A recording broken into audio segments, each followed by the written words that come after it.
ഇന്നത്തെ ദിവസം ഒരു വലിയ പ്രത്യേകതയുള്ള ദിവസമാണ് ഞങ്ങളെ സംബന്ധിച്ചിടത്തോളം. അതെന്തെന്ന് ചോദിച്ചാൽ ഞങ്ങളുടെ പ്രണയത്തിന്റെ വാർഷിക ദിനമാണ്. പ്രണയത്തിന്റെ എന്ന് വെച്ചാൽ ഞങ്ങൾ പരസ്പരം ആദ്യമായി കണ്ടതിന്റെ വാർഷികം. ഞങ്ങൾക്ക് അതിനു മുന്നേ തന്നെ ഒരു പരിചയം ഉണ്ടായിരുന്നു. ഞങ്ങളെ പരസ്പരം കണക്ട് ചെയ്തത് പൊളിറ്റിക്സ് തന്നെയാണ്. 2021 നിയമസഭാ ഇലക്ഷനുമായി ബന്ധപ്പെട്ടാണ് ഞാൻ ചേട്ടനെ പരിചയപ്പെടാൻ കാരണമായത്. ഞാൻ വോട്ട് ചെയ്യാൻ പോയപ്പോഴത്തേക്ക് ചേട്ടന്റെ പൊളിറ്റിക്സ് എന്നെ കണക്ട് ചെയ്തു, അല്ലെങ്കിൽ എന്റെ പൊളിറ്റിക്സ് ചേട്ടനെ കണക്ട് ചെയ്തു. അന്നത്തെ ഒരു കാൻഡിഡേറ്റ് മുഖേനയാണ് ഞാൻ ചേട്ടനെ പരിചയപ്പെട്ടത്. ആ പരിചയം പിന്നീട് സൗഹൃദമായി. പിന്നീട് ഞങ്ങൾ നേരിട്ട് കണ്ട ദിവസമാണ് ഈ 2021 ഓഗസ്റ്റ്. ആ ഓഗസ്റ്റ് മാസത്തെ വാർഷികം, നേരിട്ട് കണ്ടതിന്റെ വാർഷികമായിരുന്നു ഇന്ന്.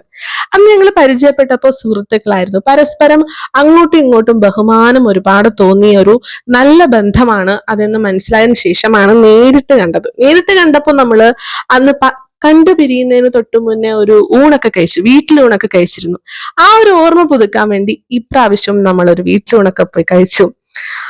ഞാൻ എൻ്റെ ലൈഫിൽ ഏറ്റവും കൂടുതൽ ആഗ്രഹിച്ചത് കാപട്യമില്ലാത്തൊരു സ്നേഹം തന്നെയാണ്. ഒരിക്കലൊരു പുസ്തകം വായിച്ചു ഞാൻ. രാധാകൃഷ്ണൻ പരസ്പരം സ്നേഹിക്കുമ്പോൾ രാധ എത്രത്തോളം കൃഷ്ണനെ സ്നേഹിക്കുന്നുവെന്നും കൃഷ്ണൻ എത്രത്തോളം രാധയെ സ്നേഹിക്കുന്നുവെന്നും ആ സ്നേഹമൊക്കെ വായിച്ച നിമിഷം മുതൽ എൻ്റെ ഉള്ളിന്റെ ഉള്ളിൽ ഞാൻ പ്രണയം അതിതീവ്രമായി ആഗ്രഹിച്ചിട്ടുണ്ടായിരുന്നു. അങ്ങനെ ഞാൻ അതിതീവ്രമായി ആഗ്രഹിച്ച ആ പ്രണയം എനിക്ക് നേടി തന്നത് എൻ്റെ പ്രസാദേട്ടനാണ്.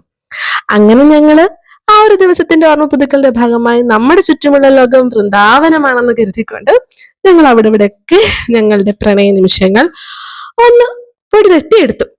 ബീച്ചിലെ തണുത്ത കാറ്റേറ്റ് ഞങ്ങളുടെ സ്നേഹം പങ്കുവച്ചു, ഒരുപാട് സംസാരിച്ചു.